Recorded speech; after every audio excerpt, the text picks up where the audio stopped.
Okay, so this is a number 9 mower, and hopefully you've watched me take out the flywheel shaft and the bushing and the oil seals. This is how I like to put them back in. The only real special thing here is something I've made. It's basically turn it off on the lathe, and it's got a little bronze bushing in there to help try and keep the bronze bushing I'm putting in intact and not smushing it. It works for the most part. About 50% of the time I do have to file out the bushing a little bit. So we'll see what happens this time. And probably the most unique thing I'm going to do is this is the way I put the flywheel onto the flywheel shaft. It's actually nice because you don't need special presses or anything like that. So the first thing I'll do, I'll oil up the shaft a little bit, and then I basically find the keyway in the flywheel, line it up, and usually that's pretty easy to do. And again, it's going to surprise most people how I do this, but I've done this way for years and it works just fine. Before you go too far, just confirm you have the keyway lined up, which you do. And I don't know if it's concussion or percussion, but basically it's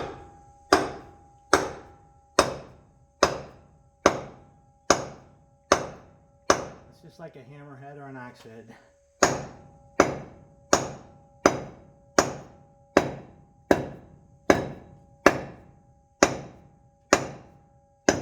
And the cement, it wreaks havoc on my cement, but the cement will that won't allow the threads to be ruined in any way because the cement's softer than the threads.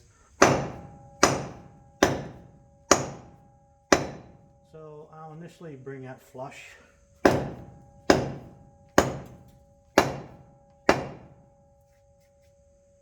going to go one more time. It's actually easier to push it back in through than it is to take it back out again. And now I want to seat the key. And you don't need a real heavy hammer here, but you do need a hammer that'll get the job done. The guy who makes these shafts actually does a pretty good job, but I'm kind of wondering if this one, if he didn't leave the keyway a little narrow. And I have known people to break their flywheel while putting this keyway in there, so just be extra careful. So right now we have the flywheel ready to go. So now we're going to do the bushing. I will with the bushing, and it's probably smarter to do this in here. I'll put that in there like that. Actually, I kind of like to start a little bit. You can kind of feel that it's started. You have a little bit more feel with your fingers than you do with this shaft. And now it should take some force. I mean, I have probably the heaviest hammer I work with.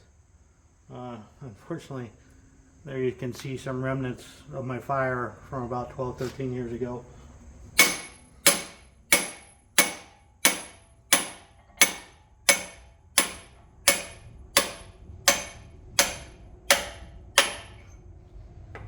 So there you could hear the change of sound when it bottomed out. And now, before I put the oil seals in, I'm actually going to want to test this shaft just to make sure I don't have to clean it out with a file. And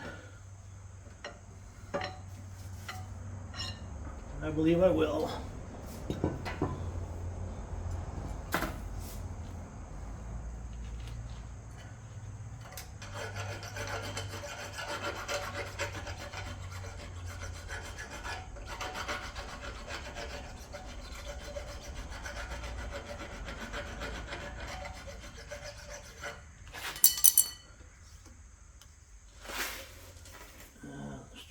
again.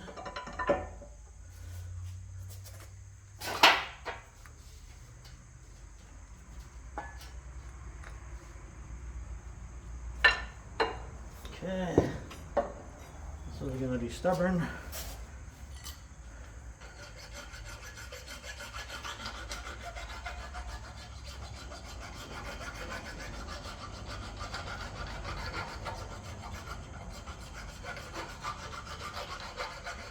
I know my tool has got some age in it.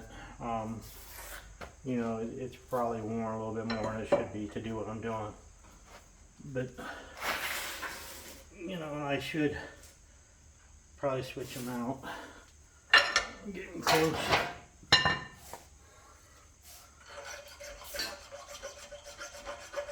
So when you do this for the first time, I mean, you don't want to be upset. You can see I've done this more than a couple hundred times, and I still have to file it out. And that tool that I made, that is absolutely the best way I've found to do it. Before we had lathes and stuff like that, you know, 40 years ago, you had to pound them in, and once they started to smash, you basically ground it off and called it quits, because you couldn't get it in there all the time without smashing it. And that's you know, that's just a little bit of time there. Cleaning it up was enough to do it. Now the system I use is actually a 2 oil seal instead of one big one. The ones that come out of there originally were a single seal, but the 2, 3, or 1/4 ones, I kind of actually like it a little better. And again, I just a little bit of gasket maker, gasket sealer, or whatever you want to call it. Don't go crazy, but it's just kind of nipping stuff in the bud.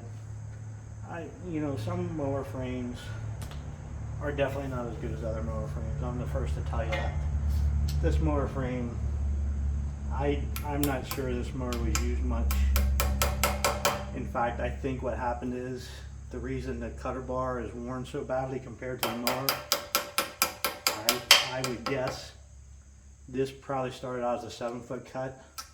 Someone decided they couldn't handle it, so they switched over to a used 6-foot cut. And I think that's why we're looking at a difference of wear between the frame and the mower cutter bar. The cutter bar, as I've said on several occasions, has shown a lot of wear. I will typically squirt some oil in there, or even grease on the oil seals. I don't put it on the shaft because, quite frankly, if you put it on the shaft, the oil seal should wipe it all off before it gets in there. So now I'm ready to put this in there.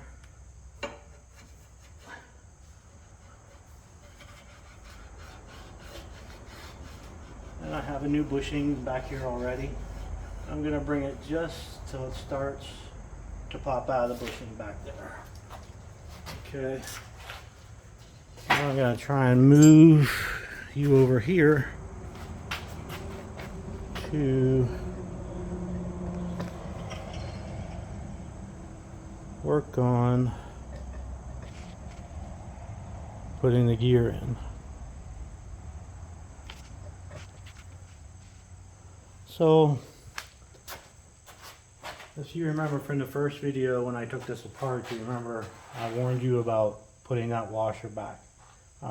Very important. So again, you just want to bring that shaft back until it catches your washer. You should have the mower out of gear at this point. And then you just take your pinion gear, put it on there.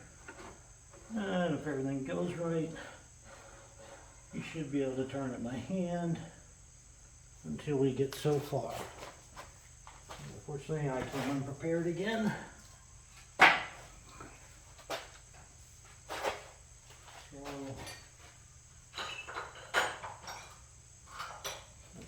prepared. So now I just do the reverse. I'm kind of surprised that I have to do that already. In fact, I think I don't typically do that.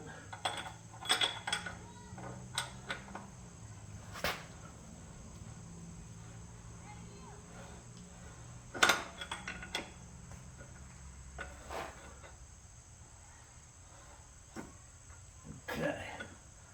Now, that's tight by hand. Now what you want to do is, again, put your foot on the flywheel, tap a tooth, spin it, tap a tooth, spin it, tap a tooth. So I'm pretty confident that I don't have play this way. The gear's tight.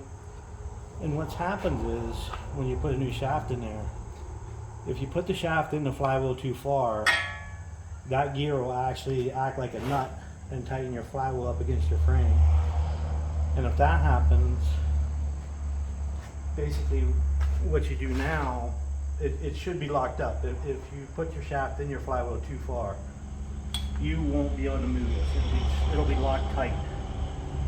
So what you want to do is come in, take a big heavy punch, big heavy hammer, and just tap the shaft back into the flywheel. And then tighten your gear again until you get it to where you like it. But right now, the gear is tight, so we're sitting pretty good. So right now we have new bearings in here. If you remember, the bearing had some burrs in it, and I just decided to put one on that side also. We have a new bearing in here, we got new bushing, we got a new shaft, and that's really all there is to it. The next step is I'm going to add some oil, watch for leaks. If there's any leaks up here, kind of address those. But on to the next step.